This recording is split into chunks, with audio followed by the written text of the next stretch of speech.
Hi friends, this is Vijay. So, நம்ம TNPSC Model Test 1 Unit 8 and Unit 9 உள்ள TNPSC Model Test 1 2/8/2020 நம்ம conduct பண்ணோம். So அதில் உள்ள 25 சிம்பிள் இன்ட்ரெஸ்ட் சம்ஸோட எக்ஸ்பிளனேஷன் தான் நம்ம பார்த்துட்டு இருக்கோம். ஸோ இது வந்து பார்ட் 2 வீடியோ. பார்ட் 1ஓட வீடியோ லிங்க் வந்து பார்த்தீங்க அப்படின்னா கீழே டிஸ்கிரிப்ஷனில் இருக்குது. ஸோ அதே போல் ஹோல் சிம்பிள் இன்ட்ரெஸ்டோட எல்லா சம்ஸ்க்கான பிளேலிஸ்ட்டும் கீழே டிஸ்கிரிப்ஷனில் இருக்குது. ஸோ இதை பார்க்காதவங்க அதை பார்த்துட்டு இந்த வீடியோ வந்து பாருங்கள். So sum number 6 வந்து என்ன கொடுத்திருக்காங்க பாருங்க. In what time period will 10,000 earn an interest of rupees 2,000 at 10% interest? ரூபாய் 10,000க்கு 10% தனி வட்டியில் ரூபாய் 2,000 வட்டி கிடைக்க எடுத்துக்கொள்ளும் காலம் என்ன அப்படிங்கறத क्वेश्चन கேட்டிருக்காங்க. அதாவது இங்க பிரின்சிபல் வந்து பாத்தீங்க அப்படின்னா அசல் வந்து 10,000, 10% தனி வட்டி, அது வந்து பார்த்தீங்கன்னா 2,000 வட்டி மட்டும் 2,000 வந்து கிடைக்கிறதுக்கு எடுத்துக்கொள்கிற காலம், அதாவது டைம் வந்து என்னன்னு சொல்லி கேட்டிருக்காங்க. கொடுத்துருக்கிற டீட்டெயில்ஸ் நம்ம இங்கே எடுத்து எழுதலாம். அது என்ன கொடுத்துருக்காங்க அப்படின்னா பி பிரின்சிபல் ஈக்குவல் டு 10,000 வந்து கொடுத்துருக்காங்க. ஓகேங்களா, 10,000 வந்து கொடுத்துருக்காங்க. அதுக்கு அடுத்தது ரேட் ஆஃப் இன்ட்ரெஸ்ட் வந்து என்ன கொடுத்துருக்காங்க, ஆர் ஈக்குவல் டு 10% வந்து கொடுத்துருக்காங்க. 10% வந்து கொடுத்துருக்காங்க. அதுக்கு அடுத்தது பார்த்தீங்க அப்படின்னா உங்களுக்கு டைம் என் வந்து என்ன அப்படிங்கிறது நம்ம கண்டுபிடிக்கணும். அதுக்கு அடுத்தது சிம்பிள் இன்ட்ரெஸ்ட் வந்து எத்தனை ரூபா வந்திருக்கு, சிம்பிள் இன்ட்ரெஸ்ட் மட்டும் வந்து பார்த்தீங்க அப்படின்னா 2,000 வந்திருக்கு. இன்ட்ரெஸ்ட் வந்து 2,000 வந்திருக்கு. ஓகேங்களா, ஸோ இப்போ இந்த வேல்யூஸை வச்சு நம்ம இந்த சம்மை வந்து நம்ம ஒர்க் அவுட் பண்ண போகிறோம். இப்போ எஸ்ஐக்கான ஃபார்முலா என்ன, SI equal to PNR divided by 100. So இதுதான் வந்து SIக்கான ஃபார்முலா. ஓகேங்களா, ஸோ இங்கே SI வந்து நம்ம என்ன எடுத்துருக்கிறோம், SI equal to 2,000 எடுத்துக்கிறோம். ஸோ அந்த 2,000 இந்த SI பதில் நம்ம சப்ஸ்டியூட் பண்ணுறோம். 2,000 equal to இந்த PNR பதில் வந்து இந்த பீக் பதில் வந்து பார்த்தீங்கன்னா பியோட வேல்யூ என்ன, பிரின்சிபல் வேல்யூ வந்து 10,000 நம்ம எடுத்துருக்கிறோம். அந்த 10,000 இங்கே அப்ளை பண்ணிக்கிறோம். 10,000 ஓகேங்களா, 10,000 இன்டூ என் வந்து நம்ம கண்டுபிடிக்கணும், என் அப்படியே வச்சுக்கிறோம். இன்டூ ரேட் ஆஃப் இன்ட்ரெஸ்ட் வந்து பார்த்தீங்க அப்படின்னா உங்களுக்கு 10% rate of interest divided by 100. ஓகேங்களா, இந்த ஜீரோ நம்ம கேன்சல் பண்ணிடுறோம், இந்த ஜீரோவையும் நம்ம இந்த ஜீரோவையும் கேன்சல் பண்ணிடுறோம். பேலன்ஸ் இருக்கிறது வந்து பார்த்தீங்கன்னா இந்த 2,000 ஒன்று இருக்குது. அதுக்கு அடுத்தது வந்து பார்த்தீங்கன்னா இந்த 100 இன்டூ 10 வந்து இருக்குது. ஸோ 100 இன்டூ 10 வந்து பார்த்தீங்க அப்படின்னா உங்களுக்கு 1000. ஓகேங்களா, 100 இன்டூ 10,000. ஓகேங்களா, இந்த 1000 வந்து நம்ம ஈக்குவல் டு இந்த பக்கம் கொண்டு போகிறோம். இங்கே மேலே இருக்கிற இந்த 1000, அதாவது 100 இன்டூ 10,000 வந்து பார்த்தீங்கன்னா கீழே வந்து போயிடும், இந்த சைடு போகும்போது கீழே போயிடும். அப்போ 2,000 டிவைடட் பை 1000 ஈக்குவல் டு என். ஓகேங்களா, இப்போ இந்த ஜீரோ வந்து 3 ஜீரோ நம்ம கேன்சல் பண்ணிடுறோம். அப்போ ஆன்சர் வந்து ஃபைனலாக என்ன இருக்கும், 2 மட்டும்தான் நமக்கு அடிக்காமல் இருக்கு. ஸோ அப்போ என்ன, n equal to 2, n equal to 2 years. அதாவது ஆண்டுகள் வந்து பார்த்தீங்க அப்படின்னா 2 வருஷம். n equal to 2 years. 10,000 ரூபா அசல் வந்து பார்த்தீங்கன்னா 2,000 ரூபா வட்டி சம்பாதிக்கிறதுக்கு 10% இன்ட்ரெஸ்ட்ல எத்தனை வருஷம் ஆகும் அப்படின்னா 2 வருஷம் ஆகுது. ஸோ ஆன்சர் வந்து பார்த்தீங்கன்னா இதுக்கு option A is the right answer. 2 years is the right answer. நம்ம நெக்ஸ்ட் சம் பார்ப்போம். ஸோ நெக்ஸ்ட் சம் பாருங்க. 7th சம் என்ன கொடுத்துருக்காங்க, mister Kumar invested an amount of rupees 13,900 divided into 2 different schemes A and B at the simple interest rate of 14% per annum and 11% per annum respectively. If the total amount of the simple interest earned in 2 years be rupees 3,508 and what was the amount invested in the scheme B அப்படிங்கிறது கொஸ்டினாக கேட்டிருக்காங்க. திரு குமார் அவர்கள் 13,900 2 திட்டத்தில் முதலீடு செய்கிறார். A மற்றும் Bக்கான தனி வட்டி வீதம் முறையே 14% மற்றும் 11%. 2 ஆண்டுகளில் தனிவட்டி வீதத்தில் மொத்தமாக ரூபாய் 3,508 கிடைக்குமானால் அவர் திட்டம் பியில் முதலீடு செய்த தொகை என்ன அப்படிங்கிறத வந்து கொஸ்டினாக கேட்டிருக்காங்க. இந்த கொஸ்டினில் வந்து நம்ம புரிஞ்சிக்க வேண்டிய விஷயம் என்ன அப்படின்னா, குமார் அப்படிங்கிற ஒரு ஏ அண்ட் பி அப்படிங்கிற மாதிரி 2 ஸ்கீமில் வந்து டோட்டலாக அமௌண்ட்டை வந்து இன்வெஸ்ட் பண்ணிடுறாரு. ஏல எவ்வளவு பியில் எவ்வளவு அப்படிங்கிறது மென்ஷன் பண்ணலை. ஏல வந்து பார்த்தீங்க அப்படின்னா 14% வந்து இன்வெஸ்ட் பண்ணுறாரு, பியில் வந்து பார்த்தீங்கன்னா 11% இன்ட்ரெஸ்ட்டுக்கு இன்வெஸ்ட் பண்ணுறாரு. அதாவது குமார் அப்படிங்கிற ஒரு 13,900 ரூபாயை வந்து இன்வெஸ்ட் பண்ணுறாரு. ஸ்கீம் வந்து ஏ, ஸ்கீம் வந்து பி. இதில் ஏ ஸ்கீம் வந்து பார்த்தீங்க அப்படின்னா எத்தனை சதவீத வட்டி அப்படின்னா 14% வட்டி. பி ஸ்கீம் வந்து பார்த்தீங்க அப்படின்னா 11% வட்டி. ரெண்டுத்துக்கும் 2 வருஷத்தில் அவருக்கு என்ன கிடைக்கிது அப்படின்னா 3508 வந்து கிடைக்கும். ஸோ அமௌண்ட் வந்து பார்த்தீங்கன்னா அவருக்கு எவ்வளோ கிடைக்கும், 2 வருஷத்தில் 3508 கிடைக்கும். இதில் இந்த பி ஸ்கீமில் இன்வெஸ்ட் பண்ண அமௌண்ட்டு மட்டும் என்ன அப்படிங்கிற மாதிரி கேட்டிருக்காங்க. 2 அமௌண்ட்டும் சேர்ந்தது தான் 13,900. ஸோ இதில் என்னத்தை பிரித்து அவர் ஏழையை பியில் பாதி என்னத்தை பிரித்து கட்டினாருங்கிறது தெரியல. ஆனால் ரெண்டுத்தையும் சேர்த்து கிடைக்கக்கூடிய வட்டியும் சேர்த்து கிடைக்கக்கூடிய வட்டி என்னன்னு கொடுத்துட்டாங்க. ஒன்றா உள்ள ரெண்டுத்தையும் காமனாக சேர்த்த அமௌண்ட் என்ன அப்படிங்கிறதையும் கொடுத்துட்டாங்க. ஓகேங்களா. இதில் பி மட்டும் 11% இன்ட்ரெஸ்ட்டில் கிடைக்கக்கூடிய அமௌண்ட் வந்து என்ன அப்படிங்கிறத நம்ம கண்டுபிடிக்கணும். ஸோ அதுதான் வந்து கொஷினாக வந்து கேட்டிருக்காங்க. ஓகேங்களா. ஸோ இப்போ கொடுத்துருக்கிற வேல்யூஸை வச்சு நம்ம என்ன எழுதலாம் அப்படின்னா பிரின்சிபல் வந்து பார்த்தீங்கன்னா என்ன கொடுத்துருக்குறாங்க, பிரின்சிபல் என்னன்னு சொல்லி கொடுக்கல. பிரின்சிபல் வந்து பார்த்தீங்கன்னா இங்கே எக்ஸு. ஸோ இங்கே 13,900 ஒரு கொடுத்துருக்காங்கல்ல, இன்வெஸ்ட் பண்ணியிருக்காரு அப்படிங்கிறது இதுதான் பிரின்சிபல். ஆனால் ஏன் நம்ம பிரின்சிபல் எக்ஸ்ன்னு எடுத்துக்கிறோம் அப்படின்னா, ஸோ இதில் ஏவோட பணமும் இருக்குது, ஸ்கீம் ஏல போட்ட பணமும் இருக்குது, பியில் போட்ட பணமும் இருக்குது. இந்த ஏ ஸ்கீமும் பி ஸ்கீமும் சேர்ந்த பணம் தான் வந்து 13,900 அப்படிங்கிறதுனால நம்ம இங்கே பிரின்சிபலை எக்ஸ்ன்னு எடுத்துக்கிறோம். ஸோ அதுக்கு அடுத்தது வருஷம் வந்து என் வந்து பார்த்தீங்க அப்படின்னா உங்களுக்கு 2 வருஷம். ரேட் ஆஃப் இன்ட்ரெஸ்ட் வந்து 6 வந்து பார்த்தீங்க அப்படின்னா உங்களுக்கு ஏல இன்வெஸ்ட் பண்ண ரேட் ஆஃப் இன்ட்ரெஸ்ட் வந்து பார்த்தீங்கன்னா 14%. அதுக்கடுத்தது பி ஸ்கீமில் இன்வெஸ்ட் பண்ண ரேட் ஆஃப் இன்ட்ரெஸ்ட் வந்து பார்த்தீங்கன்னா 11%. ஓகேங்களா. ஸோ இதை வச்சு இந்த டீட்டெயிலை வச்சு தான் வந்து பார்த்தீங்க அப்படின்னா நம்ம ஆன்சர் வந்து கண்டுபிடிக்க போகிறோம். சிம்பிள் இன்ட்ரெஸ்ட் ஒன்று கொடுத்துருக்காங்க. சிம்பிள் இன்ட்ரெஸ்ட் வந்து பார்த்தீங்கன்னா 3508 ரூபா. இது ரெண்டும் சேர்ந்து 2 வருஷத்தில் இவ்வளவு கிடைக்கும் அப்படிங்கிறது இன்ட்ரெஸ்ட் என்னங்கிறது முதற்கொண்டு கொடுத்துட்டாங்க. ஸோ இதுதான் வந்து டீட்டெயில்ஸ் வந்து அந்த கொஷினில் வந்து கொடுத்துருக்குறாங்க. இப்போ ஃபார்முலா என்ன, SI = PNR / 100. ஸோ இதுதான் வந்து ஃபார்முலா. ஸோ இதில் எப்படி நம்ம இங்கே கவனித்து என்ன பார்க்கணும் அப்படின்னா, இதில் வந்து 2 பிரின்சிபல் இருக்குது. ஏ ஸ்கீம்லேயும் இன்வெஸ்ட் பண்ணது அமௌண்ட்டும் இருக்குது, பி ஸ்கீம்லேயும் இன்வெஸ்ட் பண்ண அமௌண்ட்டும் இருக்குது. ரெண்டும் சேர்ந்து தான் வந்து நம்ம இந்த பிரின்சிபலை எடுத்துக்கணும். ஸோ இங்கே ப்ளஸ் இருக்கிறதுனால ஏ ஸ்கீமில் இன்வெஸ்ட் பண்ணது ப்ளஸ் பி ஸ்கீமில் இன்வெஸ்ட் பண்ணது அப்படிங்கிறத நம்ம பிரித்து எழுதிக்கலாம். எப்படி எழுதலாம் அப்படின்னா உங்களுக்கு SI சிம்பிள் இன்ட்ரெஸ்ட் = இந்த பிரின்சிபல் PNR / 100 எப்படி எழுதலாம், பிங்கிறது ஒரு எக்ஸ் அமௌண்ட்டு நம்ம எடுத்துக்கிட்டோமா. ஸோ X × N × R / 100 இது வந்து ஏ ஸ்கீமில் இன்வெஸ்ட் பண்ணது ப்ளஸ் பி ஸ்கீமில் இன்வெஸ்ட் பண்ணதுக்கு ஒரு இங்கே ஏன்னா 2 பிரின்சிபலில் இருக்குது. 13,900ங்கிறது ஏ ஸ்கீம்லேயும் இன்வெஸ்ட் பண்ணியிருக்காங்க, பி ஸ்கீம்லேயும் இன்வெஸ்ட் பண்ணியிருக்காங்க.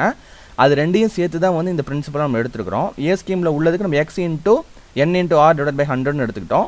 பி ஸ்கீமில் இன்வெஸ்ட் பண்ணது எப்படி எழுதுக்கலாம்னா, இந்த எக்ஸோட மதிப்பு என்ன வேணாலும் இருந்துட்டு போட்டோம், ஆனால் இந்த டோட்டல் அமௌண்ட்லேருந்து ஒரு எக்ஸை மைனஸ் பண்ணோம். இது ஒரு ஏதாவது சம்திங் ஒரு அமௌண்ட் கொடுத்துருந்தாங்கன்னு வச்சுக்கோங்களேன். இந்த டோட்டல் அமௌண்ட்லேருந்து இந்த அமௌண்ட்டை மைனஸ் பண்ணால் ஏன்னு எடுத்துக்கிட்ட இந்த அமௌண்ட்டை மைனஸ் பண்ணால் நமக்கு பி கிடச்சிரும். ஓகேங்களா. அப்போ இந்த அமௌண்ட்லேருந்து இந்த வேல்யூவை வந்து மைனஸ் பண்ணுறோம். அப்போ 13,900 மைனஸ் எக்ஸ். ஓகேங்களா. இதை ஒரு பியாக எடுத்துக்கிறோம். -x × N × R / 100. ஸோ இந்த மாதிரி பிரித்து எழுதிக்கிட்டோம் அப்படின்னா நமக்கு வந்து இந்த சம்மை சால்வ் பண்ணுறது ரொம்ப ரொம்ப ஈஸி.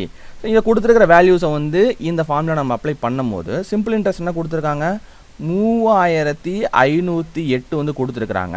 ஈக்குவல் டு இந்த எக்ஸோட மதிப்பு என்னங்கிறது தெரியாது, நமக்கு எக்ஸ் அப்படியே வச்சுக்கிறோம். இன்ட்டு என்னோட மதிப்பு வந்து பார்த்தீங்கன்னா இயர் வந்து 2 வந்து கொடுத்துருக்காங்க, 2 வருஷம். இன்ட்டு ரேட் ஆஃப் இன்ட்ரெஸ்ட் ஏல இன்வெஸ்ட் பண்ண ரேட் ஆஃப் இன்ட்ரெஸ்ட் வந்து என்ன 14%. அப்போ 14% நம்ம போட்டுக்கிறோம். Divided by 100. இந்த ஃபார்முலா லெவலில் 100 அப்படியே போட்டுக்கிறோம். ப்ளஸ் இந்த மதிப்பு அப்படியே நம்ம எழுதிக்கிறோம். 13,900 மைனஸ் எக்ஸ் இன்ட்டு அதுவும் காமனாக 2 வருஷம் தான். ரேட் ஆஃப் இன்ட்ரெஸ்ட் வந்து பார்த்தீங்கன்னா பியில் இன்வெஸ்ட் பண்ணது வந்து 11%. ஸோ நான் 11 அப்படியே எழுதிக்கிறோம். டிவைடட் பை 100 வந்து கொடுத்துக்கிறோம். ஓகேங்களா. இப்போ நம்ம வந்து இதை சப்ஸ்டியூட் பண்ணும்போது நமக்கு என்ன கிடைக்கும் அப்படின்னா, ஸோ எக்ஸ் இன்ட்டு 2 × 14 வந்து இருக்குது. ஸோ அப்போ நமக்கு என்ன கிடைக்கும், 2 × 14 வந்து பார்த்தீங்க அப்படின்னா 28 வந்துடும். இங்கே ஒரு எக்ஸ் இருக்குது. அப்போ இந்த வேல்யூ அப்படியே எழுதிக்கிறோம். 3508 equal to 2 into 14 28 28x ஓகேங்களா 28x plus இங்க 13900 minus x நம்ம இதோட நம்ம மல்டிப்ளை பண்றோம் 13900 x வந்து நம்ம இதோட மல்டிப்ளை பண்றோம் அப்ப நமக்கு என்ன கிடைக்கும் அப்படினா 13900 into 2 into 11 இத மூணுத்தையும் நம்ம மல்டிப்ளை பண்றோம் தனியா 13900 into 2 into 11 இது மூணுத்தையும் நம்ம மல்டிப்ளை பண்ணும்போது நமக்கு என்ன கிடைக்கும் அப்படினா 305800 கிடைக்கும் மைனஸ் இந்த மைனஸை நம்ம அப்படியே இங்கே போட்டுக்கிறோம் மைனஸ் இந்த எக்ஸோட இதை மல்டிப்ளை ரெண்டு வேல்யூட மல்டிப்ளை பண்ணணும்ல ஃபஸ்ட்டு 13900 into 2 into 2 11 வந்து மல்டிப்ளை பண்ணிட்டோம் அதுக்கு அடுத்தது இந்த எக்ஸ் இன்ட்டு 2 into 11 வந்து மல்டிப்ளை பண்ணுறோம் 2 into 11 22 இங்கே ஒரு எக்ஸ் இருக்கிறதுனால 22x வந்து நம்ம கொடுத்துக்கிறோம் 22x வந்து நம்ம கொடுத்துக்கிறோம் ஸோ அதுக்கு அடுத்தது வந்து பார்த்தீங்க அப்படின்னா காமனாக இருக்குது 100 வந்து உங்களுக்கு இங்கே டினாமினேட்டரில் என்ன இருக்குது இங்கே ஒரு 100 இருக்குது இங்கே ஒரு 100 இருக்குது இடையில ப்ளஸ் தானே இருக்குது அப்போ காமனாக ஹோல் டிவைடட் பை 100 நம்ம இங்கே கொடுத்துக்கிறோம் ஸோ நெக்ஸ்ட் ஸ்டெப் பாருங்கள் இந்த 100 வந்து இந்த பக்கம் போகும் அப்போ வந்து டினாமினேட்டரில் இருக்கிற இந்த 100 வந்து ஈக்குவல் டு இந்த பக்கம் போகுது மல்டிப்ளிகேஷனில் வந்துடும் அப்போ 3508 into 100 equal to 28x plus 3,5800 minus 22x வந்து இங்கே வந்துடும் ஓகேங்களா ஸோ அதுக்கு அடுத்தது இது ரெண்டையும் அடுத்த ஸ்டெப் பாருங்கள் இது ரெண்டுத்தையும் நம்ம மல்டிப்ளை பண்ணும்போது உங்களுக்கு 35800 ஈக்குவல் டு இந்த 28xல இந்த 22x வந்து நம்ம மைனஸ் பண்ணிட்டோம் அப்படின்னா நமக்கு என்ன கிடைக்கும் அப்படின்னா 6x வந்து கிடைக்கும் 6x plus 305800 நமக்கு கிடைக்கும் இப்போ இந்த 6x ஒரு சைடு கொண்டு வரோம் 6x இப்படியே வச்சுக்கிறோம் 6x வச்சுக்கிட்டு இந்த வேல்யூ வந்து நம்ம ஈக்குவல் டுக்கு இந்த பக்கம் போகும்போது இங்கே ப்ளஸில் இருக்கிறது ஈக்குவல் டுக்கு அந்த பக்கம் போகும்போது மைனஸில் போகும் அப்போ 35800 minus 305800 equal to 6x அப்படிங்கிறது வந்துடும் இது ரெண்டத்தையும் மைனஸ் பண்ணோம் நமக்கு என்ன கிடைக்கும் அப்படின்னா 45000 வந்து கிடைக்கும் 45000 equal to 6x வந்து கிடைக்கும் ஓகேங்களா ஸோ நெக்ஸ்ட் ஸ்டெப் பாருங்கள் எக்ஸை அப்படியே நம்ம வச்சுக்கிறோம் எக்ஸை வந்து அப்படியே வச்சுக்கிட்டு இந்த 6 இருக்குது பார்த்தீங்களா இந்த 6ஐ வந்து இந்த பக்கம் கொண்டு வரோம் அப்போ என்ன கிடைக்கும்னா X equal to 45000 divided by 6 வந்து நம்ம கொடுக்கும்போது இது ரெண்டுத்தையும் நம்ம ஸ்ட்ரைக் அவுட் பண்ணும்போது நமக்கு என்ன கிடைக்கும் அப்படின்னா உங்களுக்கு 7500 கிடைக்கும் ஸோ இந்த 6ஐ நம்ம 6th டேபிளால் 45000 வந்து ஸ்ட்ரைக் அவுட் பண்ணும்போது நமக்கு 7500 வந்து கிடைக்கும் 7500 கிடைக்கும் இப்போ எக்ஸோட மதிப்பு என்ன எக்ஸ் ஈக்குவல் டு 7500 ஸோ டோட்டலாக பிரின்சிபல் வந்து என்ன வந்து இன்வெஸ்ட் பண்ணியிருந்தாரு பிரின்சிபல் ஏற்கனவே நம்ம ஃபஸ்ட்டில் பார்த்துருந்தோம் பார்த்தீங்களா பிரின்சிபல் என்ன இன்வெஸ்ட் பண்ணியிருந்தாருன்னா 13900 வந்து இன்வெஸ்ட் பண்ணியிருக்கிறார் ஓகேங்களா ஸோ அதில் நம்ம பியோட வேல்யூ தானே ஸ்கீம் பியில் உள்ளதானே கண்டுபிடிக்கணும் இந்த அமௌண்ட்டில் அந்த எக்ஸை மைனஸ் பண்ணணும் அப்படிங்கிறத நம்ம எடுத்து எழுதியிருந்தோம் பிரித்து ரெண்டு பிஎன்ஆர் ரெண்டு பிஎன்ஆர் ஃபார்மில் வந்து எழுதியிருந்தோம்ல PNR divided by 100 plus PNR divided by 100 அப்படிங்கிற மாதிரி ஃபார்மில் எழுதியிருந்தோம்ல ஒரு இதில் வந்து 13000 இந்த இங்கே பாருங்கள் 13900 மைனஸ் எக்ஸ்ன்னு கொடுத்துருந்தோம் பார்த்தீங்களா இதை வந்து இப்போ மைனஸ் பண்ணோம் அப்படின்னா இந்த பியோட வேல்யூ என்ன நமக்கு கிடச்சிரும் அப்போ 13900ல் இந்த கிடச்சிருக்கிற எக்ஸ் வேல்யூ 13900ல் கிடச்சிருக்கிற எக்ஸ் வேல்யூ 7500 நம்ம மைனஸ் பண்ணணும் அப்படின்னா நமக்கு என்ன கிடைக்கும்னா உங்களுக்கு ஃபைனல் ஆன்சர் 6400 கிடைக்கும் ஸோ இதுதான் வந்து ஸ்கீம் பியில் இன்வெஸ்ட் பண்ண அமௌண்ட்டு ருபீஸில் வந்து பார்த்திங்கன்னா 6400 ஓகேங்களா ஸோ ஆப்ஷனில் வந்து பார்த்தீங்க அப்படின்னா option A is the right answer Kumar வந்து பார்த்தீங்க அப்படின்னா ஆப்ஷன் ஏ 6400 தான் வந்துட்டு அவர் பி ஸ்கீம் பியில் வந்து இன்வெஸ்ட் பண்ணியிருக்கிற அமௌண்ட் வந்து 6400 option A is the right answer next question பாருங்க Hema took a loan of rupees 1200 with simple interest the years and the rate of interest are numerically same If she paid rupees 432 as interest at the end of loan period, what was the rate of interest? கொஸ்டினா கேட்டிருக்காங்க. ஹேமா ரூபாய் 1200 தனி வட்டி வீதத்தில் கடனாக பெற்றார். அதற்கான வட்டி வீதமும் காலமும் எண் மதிப்பில் சமம். அவர் ரூபாய் 432 வட்டியாக கடன் முடியும் காலத்தில் திரும்ப செலுத்துகிறார் எனில் வட்டி வீதம் என்ன அப்படிங்கிறத கொஸ்டினா கேட்டிருக்காங்க. ஓகேங்களா? இங்கே கவனிக்க வேண்டியது என்னன்னு பார்த்தீங்கன்னா 1200 வந்து பார்த்தீங்கன்னா அவர் கடனாக வாங்குறாங்க ஹேமா அப்படிங்கிறவங்க. அது வந்து வட்டி வீதமும் காலமும் எண் மதிப்பில் வந்து சமமாக இருக்குது. அவர் வந்து வட்டி மட்டும் 432 ரூபா திரும்பி கட்டும் போது அவங்களோட வட்டி வீதம் அப்படிங்கிறது என்ன அப்படிங்கிறது வந்து கொஸ்டினாக வந்து கேட்டிருக்காங்க. அதாவது பர்சன்டேஜ் ரேட் ஆஃப் இன்ட்ரெஸ்ட் வந்து என்னென்னு கேட்டிருக்காங்க. ஸோ இங்கே பிரின்சிபல் வந்து பார்த்தீங்க அப்படின்னா பிரின்சிபல் என்ன கொடுத்துருக்குறாங்க 1200 வந்து கொடுத்துருக்காங்க. பிரின்சிபல் 1200 கொடுத்துருக்குறாங்க. ரேட் ஆஃப் இன்ட்ரெஸ்ட்டும் டைமும் இயர்ஸும் வந்து எண் மதிப்பில் சமம் நியூமெரிக்கலி ஈக்குவல் அப்படின்னா rate of interest equal to N. So ரெண்டுமே வந்து நம்பரில் வந்து சேமாக இருக்குது. அப்போ ஆர் ஈக்குவல் டு என் அப்படிங்கிற மாதிரி எடுத்துக்கலாம். வட்டி எவ்வளோ கட்டியிருக்காங்க 432 ரூபா கட்டியிருக்காங்க. அப்போ சிம்பிள் இன்ட்ரெஸ்ட் ஈக்குவல் டு 432 ரூபாய். ஓகேங்களா? என்ன கண்டுபிடிக்க சொல்லியிருக்காங்க ரேட் ஆஃப் இன்ட்ரெஸ்ட் என்ன அப்படிங்கிறது கண்டுபிடிக்க சொல்லியிருக்கிறாங்க. ஓகேங்களா? சிம்பிள் இன்ட்ரெஸ்ட்டுக்கான ஃபார்முலா என்ன SI equal to PNR divided by 100. So இங்கே சிம்பிள் இன்ட்ரெஸ்ட் என்ன கொடுத்துருக்குறாங்க அப்படின்னா சிம்பிள் இன்ட்ரெஸ்ட் வந்து இன்ட்ரெஸ்ட் மட்டும் பார்த்தீங்கன்னா 432 ரூபா கட்டுறாங்க. ஸோ அதனால் இந்த சிம்பிள் இன்ட்ரெஸ்ட்ங்கிற இடத்துல நம்ம 432 அப்ளை பண்ணிக்கலாம். ஓகேங்களா? 432 ஈக்குவல் டு பிரின்சிபல் வந்து பார்த்தீங்கன்னா 1200 இன்ட்டு ரேட் ஆஃப் இன்ட்ரெஸ்ட்டும் டைம் என்னன்னு தெரியாது ரெண்டுமே ஆனால் ஈக்குவல்னு சொல்லியிருக்காங்க. அப்போ அப்படியே வச்சுக்கலாம் n into R divided by 100. ஓகேங்களா? ஸோ இந்த ஜீரோவும் இந்த ஜீரோவும் கேன்சல் ஆகிடுது, இந்த ஜீரோவும் இந்த ஜீரோவும் கேன்சல் ஆகிடுது. 432 equal to 12 into n into R அப்படி வந்து இருக்குது. இந்த 12 இருக்குது பார்த்தீங்களா? இந்த 12 வந்து நம்ம ஈக்குவல்ட்டுக்கு இந்த பக்கம் கொண்டு போகும்போது நமக்கு அது டிவிஷனில் போயிடும். அப்போ 432 divided by 12 equal to nr. இந்த 12ஐயும் 432 நம்ம ஸ்ட்ரைக் அவுட் பண்ணோம் அப்படின்னா நமக்கு என்ன கிடைக்கும் அப்படின்னா 36 வந்து கிடைக்கும். ஓகேங்களா? 36 இன்ட்டு 12 வந்து 432. இப்போ 36 வந்து நம்ம இந்த பக்கம் வச்சுக்கிறோம். 36 ஈக்குவல் டு nr உங்களுக்கு கிடைக்குது. அப்போ இந்த nr எப்படி நம்ம எழுதலாம்? nr வந்து நம்ம எப்படி எழுதலாம் அப்படின்னா உங்களுக்கு n equal to R R equal to n அப்படிங்கிற மாதிரி எழுதியிருக்கோமா? அப்போ nr எப்படி எழுதலாம் அப்படின்னா ரெண்டுமே ஈக்குவலாக இருக்கிறனால இங்கே வந்து ஒன்று nrங்கிற இடத்துல வந்து என்ன இருக்கும் 2n இருக்கும். 2n இருக்கிற மாதிரி அர்த்தமாகும். அப்படி இல்லைனா 2r இருக்கிற மாதிரி அர்த்தமாகும். ஓகேங்களா? ஏன்னா என்னோட மதிப்பும் ஆரோட மதிப்பும் நியூமரிக்கலி சேம்ங்கிறதுனால நம்ம n equal to R R equal to n ரெண்டுமே ஈக்குவல்னு எடுத்துக்கிறோம். ஸோ இந்த இடத்துல வந்து எப்படி எழுதலாம் அப்படின்னா 36 ஈக்குவல் டு ஆர் ஸ்கொயர் அப்படிங்கிற மாதிரி எழுதிக்கலாம். 36 equal to R square.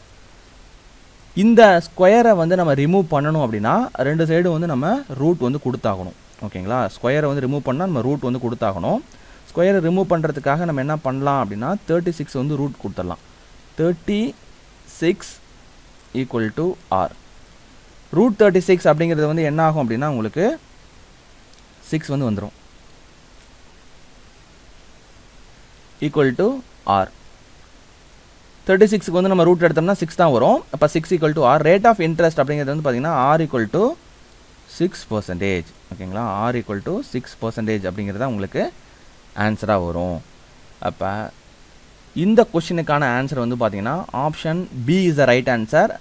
Answer வந்து பார்த்தீங்கன்னா 6% இஸ் த ரைட் ஆன்சர். நம்ம நெக்ஸ்ட் கொஷின் பார்ப்போம். நெக்ஸ்ட் கொஸ்டின் பாருங்க என்ன கொடுத்துருக்காங்க. A lent rupees 5,000 to B for 2 years and 3,000 to C for 4 years on simple interest at the same rate of interest and received rupees 2,200 in all from both of them as interest. The rate of interest per annum is அப்படிங்கிறத கொஸ்டினை கேட்டிருக்காங்க. அதாவது A அப்படிங்கிற ஒரு 5,000 Bக்கு வந்து 2 வருஷத்துக்கு வந்து வட்டிக்கு விடுறாரு.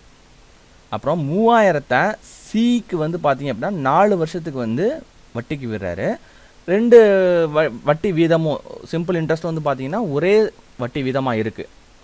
அதுக்கடுத்தது அவர் 2,200 வந்து பார்த்தீங்கன்னா 2 பேர்ட்ட இருந்தும் திரும்ப வந்து இன்ட்ரெஸ்ட்டாக வாங்கும் போது the rate of interest per annum காமனாக உள்ள அந்த ரேட் ஆஃப் இன்ட்ரெஸ்ட் வந்து எவ்வளவு அப்படிங்கிறது வந்து கேட்டிருக்காங்க. எத்தனை பர்சன்டேஜுக்கு வந்து அவர் வந்து அந்த ஏ வட்டி விடுறவர் வந்து எத்தனை பர்சன்ட் இன்ட்ரெஸ்ட்டுக்கு விட்டுட்டு இருக்காரு அப்படிங்கிறத வந்து கொஷினை வந்து கேட்டிருக்காங்க. ஓகேங்களா? ஸோ ஏ வந்து பார்த்தீங்கன்னா 5000 2 வருஷத்துக்கு பிக்கு வந்து விடுறாரு, பிக்கு வந்து வட்டிக்கு விட்டுட்டுருக்காரு. அதுக்கு அடுத்தது பார்த்தீங்க அப்படின்னா 3000 4 வருஷத்துக்கு சி அப்படிங்கிறவர்கிட்ட வட்டிக்கு வந்து விட்டுட்டுருக்கிறாரு. இப்போ இன்ட்ரெஸ்ட்டாக வந்து எவ்வளோ கிடைக்கிது அப்படின்னா உங்களுக்கு 2200 வந்து இன்ட்ரெஸ்ட்டாக வந்து 2 பேர்ட்டேருந்து வாங்கும்போது ரேட் ஆஃப் இன்ட்ரெஸ்ட் என்னன்னு கேட்குறாங்க. அப்போ இது ஒரு பிரின்சிபல், இது வந்து பார்த்தீங்க அப்படின்னா ஒரு என், இது வந்து பார்த்தீங்க அப்படின்னா உங்களுக்கு சிம்பிள் இன்ட்ரெஸ்ட். ஓகேங்களா? இது வந்து இன்ட்ரெஸ்ட்டு, இது வந்து பிரின்சிபல், இது வந்து பார்த்தீங்கன்னா இயர். ஒரு இது வந்து பார்த்தீங்கன்னா 2 வருஷம், ஒரு இது பார்த்தீங்கன்னா 4 வருஷம். இதில் ரேட் ஆஃப் இன்ட்ரெஸ்ட் ஆர் அப்படிங்கிறது என்ன அப்படிங்கிறது கண்டுபிடிக்கணும். அப்போ சிம்பிள் இன்ட்ரெஸ்ட்டுக்கான ஃபார்முலா என்ன நமக்கு? SI equal to PNR divided by 100 அப்படிங்கிறது தான் நமக்கு ஃபார்முலா. இப்போ சிம்பிள் இன்ட்ரெஸ்ட் அப்படிங்கிறத நம்ம என்ன எடுத்துக்கிட்டோம்? 2200 அப்படிங்கிறத நம்ம தனியாக எடுத்து எழுதி வச்சுருக்கோமா, அதை நம்ம சப்ஸ்டியூட் பண்ணிக்கலாம். 2200 ஈக்குவல் டு இங்கே வந்து பார்த்தீங்க அப்படின்னா 2 பேர்ட்ட கொடுக்குறாங்க. ஸோ பி அப்படிங்கிற ஒருத்தர் இருக்கார், சி அப்படிங்கிற ஒருத்தர் இருக்கார். அதனால் 2 பேர்ட்டையும் கொடுத்து 2 பேர்ட்டையும் காமனாக தானே சேர்த்து தானே வந்து இன்ட்ரெஸ்ட் வந்து வாங்குறாங்க. அப்போ PNR divided by 100 plus PNR divided by 100 அப்படிங்கிற மாதிரி எழுதிக்கலாம். இது வந்து பார்த்தீங்க அப்படின்னா உங்களுக்கு பிக்கு இது வந்து பார்த்தீங்கன்னா சி அவருக்கு. ஏ அப்படிங்கிறவர் வந்து பணத்தை விடுறாரு பி கிட்ட சி கிட்ட, 2 பேர்ட்டையும் விட்டு தானே 2 பேர்ட்டையும் காமனாக வந்து உங்களுக்கு 2200 வந்து வட்டி வாங்குறாரு. அதனால் 2ஆக நம்ம பிரித்து எழுதிக்கிறோம். இந்த பிரின்சிபல் என்ன அப்படின்னு பார்த்தீங்கன்னா அப்படின்னா 5000 வரும். 5000 இன்ட்டு வருஷம் வந்து பார்த்தீங்கன்னா 2 into R divided by 100 plus இன்னொரு சிக்கு விட்ட வட்டி தொகை எவ்வளவு உங்களுக்கு? 3000 இன்ட்டு எத்தனை வருஷத்துக்கு விடுறாரு அப்படின்னா 4 வருஷத்துக்கு வந்து விடுறாரு. ரேட் ஆஃப் இன்ட்ரெஸ்ட் என்னங்கிறது நம்ம கண்டுபிடிக்கணும். டிவைடட் பை 100, அந்த ஃபார்முலாவில் இருக்கிற 100 அப்படியே நம்ம எடுத்து எழுதிக்கிறோம். ஸோ அடுத்தது வந்து பாருங்கள், இந்த 0 இந்த 0 இந்த 0 கேன்சல் ஆகிடும், இந்த 0 இந்த 0 கேன்சல் ஆகிடும், இந்த 0 இந்த 0 கேன்சல் ஆகிடும், இந்த 0 இந்த 0 கேன்சல் ஆகிடும். பேலன்ஸ் இருக்கிறது வந்து பார்த்தீங்க அப்படின்னா உங்களுக்கு ஒரு 50 இன்ட்டு 2 இருக்குது, இன்ட்டு R இருக்குது. அப்போ 2200 equal to 100 R plus 30 into 4 வந்து பார்த்தீங்கன்னா 120 R நம்ம கொடுத்துக்கிறோம். அப்போ 2200 ஈக்குவல் டு 220 R. ஓகேங்களா? 220 R. இப்போ 2200 இந்த இடத்துல வந்து 220 இருக்குது. இந்த 220 வந்து நம்ம ஈக்குவல்ட்டுக்கு இந்த பக்கம் கொண்டு போகும்போது டிவிஷனில் போயிடும். அப்போ 2200 டிவைடட் பை 220 ஈக்குவல் டு ஆறுங்களா? ஸோ இந்த 220யும் இந்த 0 கேன்சல் பண்ணுறோம், இந்த 22யும் இந்த 220யும் கேன்சல் பண்ணோம் அப்படின்னா 10 டைம்ஸ் வந்து போகும். 10 இன்ட்டு 22 220 வரும். அப்போ R equal to 10%. Rate of interest வந்து பார்த்தீங்க அப்படின்னா அவர் ஏ என்பவர் 10% வட்டிக்கு தான் வந்து வட்டி கொடுத்துட்டு வாங்கிட்டு இருக்கிறாரு. யாருக்கு கொடுத்தாலும் பிக்கும் சரி சிக்கும் சரி 10% வட்டியில் வட்டி கொடுத்து வாங்கிட்டு இருக்காரு. அதுக்கு option D is the right answer. R equal to 10% is the right answer. Next sum பாருங்க. a sum doubles itself in 16 years, then in how many years it will triple itself if the rate of interest is same அப்படிங்கிறத கொஸ்டினாக கேட்டிருக்காங்க. ஒரு குறிப்பிட்ட தொகை 16 வருடத்தில் இரட்டிப்பாகும் எனில் அதே வட்டி வீதத்தில் 3 மடங்காக எடுத்துக்கொள்ளும் காலம் என்ன அப்படிங்கிறத கொஸ்டினாக கேட்டிருக்காங்க. ஸோ ஒரு அமௌண்ட் வந்து பார்த்தீங்க அப்படின்னா 16 வருஷத்தில் டபுளாக மாறிடுது. அப்போ ஃபைனலாக கிடைக்கிற அமௌண்ட் 16 வருஷத்தில் என்ன ஆகுது அப்படின்னா டபுளாக மாறுதுன்னா ஏ ஈக்குவல் டு 2p. ஒரு பிரின்சிபல் 2 பிரின்சிபல் ஆகுது. எத்தனை வருஷத்தில் அப்படின்னா டைம் வந்து பார்த்திங்க அப்படின்னா n ஈக்குவல் டு 16 இயர்ஸ். 16 இயர்ஸில் ஒரு பிரின்சிபல் 2 பிரின்சிபலாக மாறுது. ஸோ அதுதான் வந்து ஃபஸ்ட்டு ஸ்டேட்மெண்ட்டில் வந்து கொடுத்துருக்குறாங்க இந்த கொஸ்டினை பொறுத்த வரைக்கும். ஸோ அதுக்கு அடுத்தது அதே அமௌண்ட்டு 3 மடங்காக மாறுதுன்னா 3 பிரின்சிபலாக மாறுறதுக்கு உங்களுக்கு எடுத்துக்கொள்ளும் காலம் டைம் என்ன அப்படிங்கிறது தான் இயர்ஸ் என்னங்கிறதான் கொஸ்டினை கேட்டிருக்காங்க. ரேட் ஆஃப் இன்ட்ரெஸ்ட் வந்து பார்த்தீங்க அப்படின்னா ரெண்டுத்துக்கும் சேமான ரேட் ஆஃப் இன்ட்ரெஸ்ட் தான். ரேட் ஆஃப் இன்ட்ரெஸ்ட் வந்து இதுக்கும் என்னவோ அதே தான் இதுக்கும். ஓகேங்களா? அப்போ நமக்கு என்ன formula? A equal to P plus I அப்படிங்கிறது உங்களுக்கு ஃபார்முலா. ஏங்கிறது நம்ம என்ன எடுத்துக்கலாம், ஃபஸ்ட்டு வந்து நம்ம இந்த 16 இயர்ஸ் கொடுத்ததுனால இந்த ஏ வேல்யூவை நம்ம எடுத்துக்கிறோம். அப்போ 2p, ஏக்கு பதில் வந்து நம்ம 2p கொடுத்துக்கிறோம். 2p equal to P plus I அப்படிங்கிறத நம்ம எடுத்துக்கிறோம். பி ப்ளஸ் ஐ ஓகேங்களா. இந்த இன்ட்ரெஸ்ட் அப்படியே இருக்கட்டும், இந்த பிரின்சிபல் அப்படியே இருக்கட்டும். நெக்ஸ்ட் ஸ்டெப்பில் இந்த பியை வந்து நம்ம என்ன பண்ணுறோம், இந்த பக்கம் கொண்டு வரோம். அதாவது ப்ளஸில் இருக்கிற பி இந்த பக்கம் கொண்டு வரும்போது 2p minus B equal to இந்த இன்ட்ரெஸ்ட்டுக்கு சிம்பிள் இன்ட்ரெஸ்ட்கான ஃபார்முலாவை நம்ம இங்கே அப்ளை பண்ணுறோம். PNR divided by 100. இங்கே 2p மைனஸ் பி அப்படிங்கிறது வந்து ஒரு பி வந்துடும். அப்போ பி ஈக்குவல் டு இந்த பிரின்சிபல் இன்ட்டு டைம் வந்து என்ன, இந்த பிரின்சிபல் என்னங்கிறது நமக்கு தெரியாது. ஸோ அதனால் பி இன்ட்டு டைம் வந்து பார்த்திங்க அப்படின்னா 16 வருஷங்கிறத கொடுத்துட்டாங்க. 16 into R rate of interest நம்ம கண்டுபிடிக்கணும். ஸோ டிவைடட் பை 100 நம்ம எடுத்துக்கிறோம். இப்போ இந்த பியை வந்து மல்டிப்ளிகேஷனில் இருக்கிற பியை இந்த பக்கம் நம்ம கொண்டு போகிறோம். அப்போ என்ன ஆகும் அப்படின்னா P divided by P equal to 16 into R divided by 100 அப்படிங்கிற மாதிரி வந்துடும். இந்த பியும் கேன்சல் ஆகிடுது. ஸோ ஒன் டைம் வந்து போகுது. இப்போ இந்த 100 வந்து பார்த்திங்கன்னா மல்டிப்ளிகேஷனில் இருக்கிறது நம்ம இந்த பக்கம் கொண்டு போகிறோம். இங்கே இருக்கிற 16ஐயும் நம்ம இங்கே கொண்டு போகிறோம். ஸோ மேலே இருக்கிற 16 கீழே வந்துடும், கீழே இருக்கிற 100 மேலே போயிடும். அப்போ 100 divided by 16 equal to R. இந்த 16ஐயும் இந்த 100ஐயும் நம்ம ஸ்ட்ரைக் அவுட் பண்ணோம்னு வச்சுக்கோங்களேன். ஸோ 4th டைம் டேபிள் அடிக்கும் போது இங்கே மேலே 25 வந்துடும், கீழே வந்து பார்த்திங்க அப்படின்னா உங்களுக்கு 4 வந்து வந்துடும். ஸோ இது ரெண்டுத்தையும் வந்து நம்ம ஸ்ட்ரைக் அவுட் பண்ண முடியாது. ஸோ அப்படியே வச்சுக்கிறோம் இந்த வேல்யூவை. இப்போ ஆர் இதை வச்சு ஆர் நம்ம என்ன கண்டுபிடிச்சோம், ஆர் ஈக்குவல் டு 25/4 அப்படிங்கிறத நம்ம கண்டுபிடிச்சிருக்கிறோம்.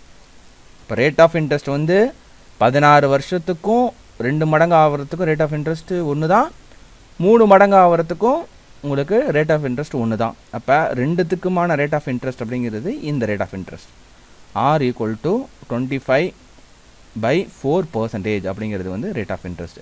இதை வச்சு தான் நம்ம இதில் உள்ள அந்த எண்ணை நம்ம கண்டுபிடிக்க போகிறோம். ஓகேங்களா.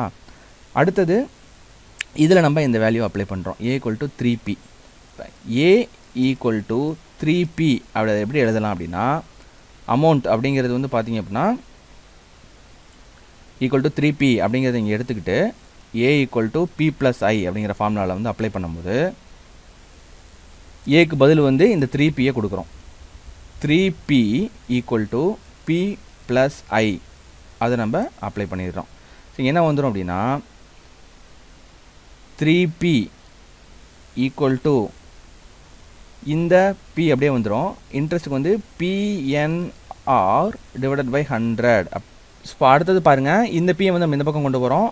அப்போ ப்ளஸில் இருக்கிற p இந்த பக்கம் வரும்போது 3p minus p equal to PNR divided by 100 வந்துடும். ஓகேங்களா. 3p minus p 2p.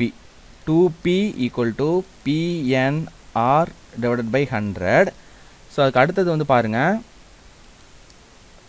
இந்த 2p இருக்குது பார்த்தீங்களா, இந்த p வந்து நம்ம மல்டிப்ளிகேஷனில் இருக்கிறது இந்த பக்கம் கொண்டு போகும்போது 2p divided by p equal to NR. ஆருக்கு வந்து நம்ம என்ன கண்டுபிடிச்சிருந்தோம் அப்படின்னா 25 divided by 4 அப்படிங்கிறது கண்டுபிடிச்சிருந்தோம். 25 divided by 4 எழுதிக்கலாம். இந்த 100 அப்படியே எழுதிக்கலாம். ஓகேங்களா. 100 into 4 வரும். இந்த 100ஐயும் இந்த 25 நம்ம ஸ்ட்ரைக் அவுட் பண்ணோம்னா 1 இந்த பக்கம் 4 வந்துடும். இந்த பியும் இந்த பியும் கேன்சல் ஆகிடுது. அப்போ என்ன வேல்யூ இருக்குது அப்படின்னா அடுத்த ஸ்டெப்புக்கு உங்களுக்கு 2 equal to n into 1 divided by இந்த 4 இருக்குது, இந்த 4 இருக்குது, 4 into 4 16 வந்துடும். ஓகேங்களா. 4 into 4 16. நெக்ஸ்ட் ஸ்டெப் பாருங்கள், இங்கே டிவிஷனில் இருக்கிறது வந்து பார்த்திங்க அப்படின்னா இந்த பக்கம் போகும்போது மேலே மல்டிப்ளிகேஷனில் வந்து போயிடும். அப்போ 2 into 16 ஈக்குவல் டு n வந்து வந்துடும். 2 into 16 வந்து பார்த்திங்க அப்படின்னா உங்களுக்கு 32. 16 into 2 வந்து 32. 32 ஈக்குவல் டு n. அப்போ என்னோட மதிப்பு என்ன, 32. வருஷம் வந்து பார்த்திங்கன்னா 32 வருஷம். ஒரு அமௌண்ட் வந்து பார்த்திங்கன்னா டபுளாக மாறுறதுக்கு 16 வருஷம் ஆகுது அப்படின்னா அதே ரேட் ஆஃப் இன்ட்ரெஸ்ட்டில் 3 மடங்கு ஆகிறதுக்கு 32 வருஷமாக ஆகுது. அதுக்கு option C 32 years is the right answer. So இதோட இந்த வீடியோ பார்ட் வந்து ஓவர் ஆகுது. ஸோ ஃபர்தராக உள்ள சம்ஸை வந்து நம்ம நெக்ஸ்ட் வீடியோவில் பார்ப்போம். So thank you friends.